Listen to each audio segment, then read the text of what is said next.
সারি সারি গাছের ভেতর দিয়ে রাস্তা, গ্রামীণ পরিবেশ, তার ভেতরে বিশাল এক বাগান বাড়ি। বাড়ির ভেতরে রয়েছে ডুপ্লেক্স বা দ্বিতল ভবন, শান বাঁধানো ঘাট ও পুকুর। বাগান বাড়িটির নাম টিউলিপস টেরিটরি। অবস্থান গাজীপুর শহর থেকে 10 কিলোমিটার দূরে কানাইয়া এলাকায়। টিউলিপস টেরিটরি নামকরণ হয়েছে সম্প্রতি পদত্যাগ করা ব্রিটিশ মন্ত্রী টিউলিপ সিদ্দিকের নামে। নথিপত্রে বাড়িটির মালিক শফিক আহমেদ সিদ্দিক, যিনি ক্ষমতাচ্যুত প্রধানমন্ত্রী শেখ হাসিনার বোন শেখ রেহানার স্বামী ও টিউলিপের বাবা। টিউলিপস টেরিটরি সহ গাজীপুরের 4টি বাগান বাড়ির খোঁজ পাওয়া গেছে, যেগুলোর মালিক শেখ হাসিনা ও শেখ রেহানার পরিবারের সদস্য ও স্বজনেরা। বাগান বাড়িগুলোর আশপাশের বাসিন্দারা বলছেন, শেখ হাসিনা ও শেখ রেহানার পরিবারের সদস্য, স্বজন ও প্রভাবশালী ব্যক্তিরা প্রায় বাগান বাড়িগুলোতে বেড়াতে যেতেন। বিশেষ করে শীত মৌসুমে তাদের যাতায়াত বেশি ছিল। মাঝে মধ্যে রাতে জাতীয় পতাকা লাগানো গাড়ি প্রবেশ করত। তখন বাংলোর চারপাশে আইন শৃঙ্খলা বাহিনীর কঠোর নজরদারি থাকতো। কখনো কখনো ভোরেই গাড়িগুলো চলে যেত, কখনো কখনো 2-1 দিন থাকতো।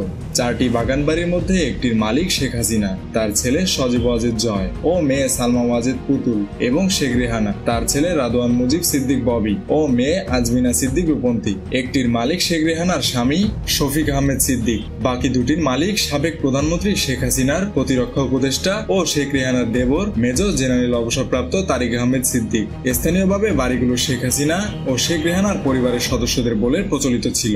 স্থানীয় ভূমি কার্যালয় থেকে যতটুকু নথিপত্র পাওয়া গেছে তাতে দেখা যায় 4টি বাগান বাড়ির দলিলাধীন জমির পরিমাণ 816 শতক বা 25 বিঘা। তবে স্থানীয় বাসিন্দাদের ভাষ্য, জমির পরিমাণ এর অনেক বেশি।